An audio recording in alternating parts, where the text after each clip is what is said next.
Hillary Clinton fears Bitcoin will undermine dollars as world reserve currency. Former Democratic presidential candidate Hillary Clinton spoke about Bitcoin and crypto's ability to weaken governments. I mean,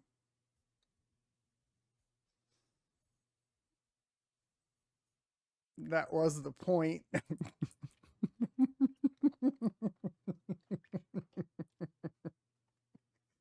Former Democratic presidential candidate Hillary Clinton spoke about Bitcoin and crypto's ability to weaken governments during video panel discussion at the Bloomberg New Economy Forum in Singapore on Friday. Hillary warned, what looks like a very interesting and somewhat exotic effort to literally mine new coins in order to trade with them has the potential for undermining currencies.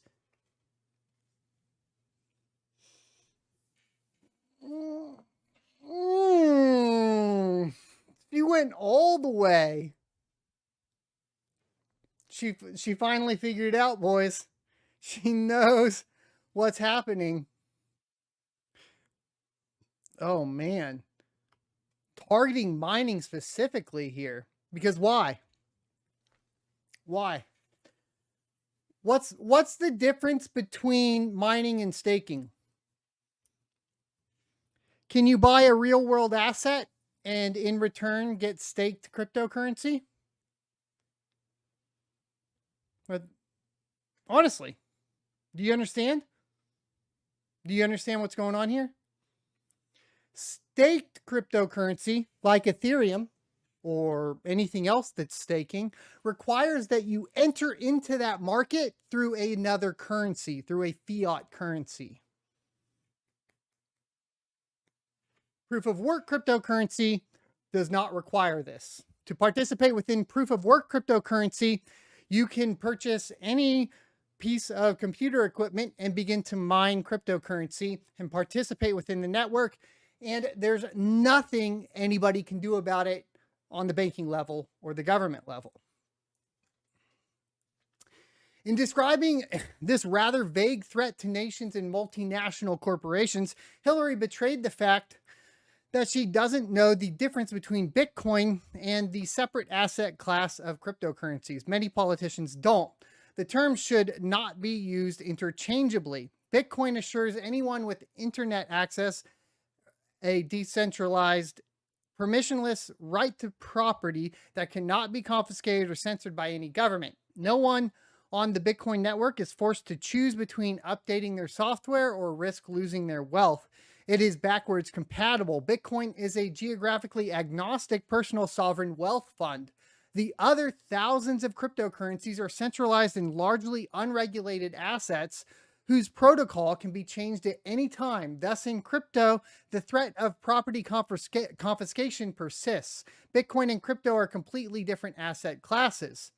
I mean, I would say proof of work, and it depends on the proof of work crypto, right? But I would say proof of work cryptos and everything else are completely different asset classes, right? But as defined, what we've started to find as far as definitions from the SEC so far, very vaguely, is that, Bitcoin, proof of work, is a commodity, and proof of stake is, of course, going to be a security. That is loose definitions right now and probably will be changed. It's quite funny, though, because there are more stringent rules surrounding securities and less stringent rules surrounding commodities as of right now. But as we've seen here recently, there has been a request to increase the funding towards regulation of commodities, probably specifically for this in particular. And there is definitely an attack vector on cryptocurrency going on through environmental accusations. Therefore, when Hillary casually throws crypto in with her laundry list of threats to her political and economic worldview, she is categorically wrong. Actually, I do not think she is. I think she's right. And here's the thing that they're missing. Yes, it's Bitcoin Magazine. They are going to be biased. But if Bitcoin goes away, or if they completely try to block Bitcoin and other cryptocurrencies spin up and people decide to participate within that network that are even just straight clones of Bitcoin, it just becomes a problem of not being able to actually regulate. Once again, I equate it to the war on drugs. You're going to spend billions to trillions of dollars trying to regulate an industry that is unregulatable, right? You shut down Bitcoin, you have another Bitcoin 2 pop up. You shut down Bitcoin 2, you have a Ravencoin pop up. You shut down Ravencoin, you have a Caspa pop up. You shut down Caspa, you have a Radiant pop up. You shut down Radiant, you have a Nexa pop up. And they keep popping up and they never stop popping up. You can't get rid of them all. And if people decide to stop participating within traditional finance and decide to start participating within cryptocurrency, there's absolutely nothing you can do about it from a regulation level. The only thing you can really do is say, oh, you're not allowed to exchange that for X product in our country. But if you have an individual rancher or, shop owner that's like, no, I'll accept it, then you bypass that altogether. I send money to you, you send money to me. Why is this such a big deal? Well, it's a big deal because when we talk about the levels that they keep bringing down on the people to tax, right? It's like you have to report every, over $600 for the entire year on PayPal or Cash App or whatever now has to be reported. So, hey, it's not uncommon to split lunches with someone over a course of a year and have that bill go up to $600. So now not only am I paying the tax or state sales tax for the state sales tax, but I'm also paying the federal tax on now what is considered income, even though it was just the splitting of lunch and I didn't even, it gets stupid. So what do people do? Well, hey, can I pay for half of my lunch in Bitcoin? Yeah, sure. Ding, ding, done. Right? This is the problem. They're trying to get more money and drain the people of their money. And at some point, people start opting out. If it's easier for me to send Bitcoin from me to you to pay for half of my lunch and I don't have to worry about it ticking away at my report level on PayPal, then I'm probably going to be more inclined to do that. And it doesn't just have to be Bitcoin. I'm sorry, Bitcoin Magazine, but it doesn't.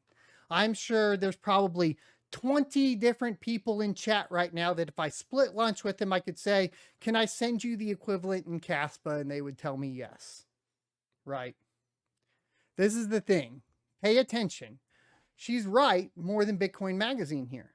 Cryptocurrencies cannot undermine fiat currency or nation states outright because what they offer is fundamentally the same as fiat, which is an asset that can and is debased by governance. Once again, I disagree. You're able to spin these things up. Like, take a very simple one like Monero, right? Like, that's not going to have the same problem. Take Dogecoin. Not going to have the same problem as a lot of what they're saying here. It's kind of funny. It's almost as if Bitcoin Magazine wanted to say that Hillary Clinton is wrong so bad that they took this weird angle. Thanks for checking out this clip from the Crypto Mining Show. You can check out the full episode here or more crypto content down here.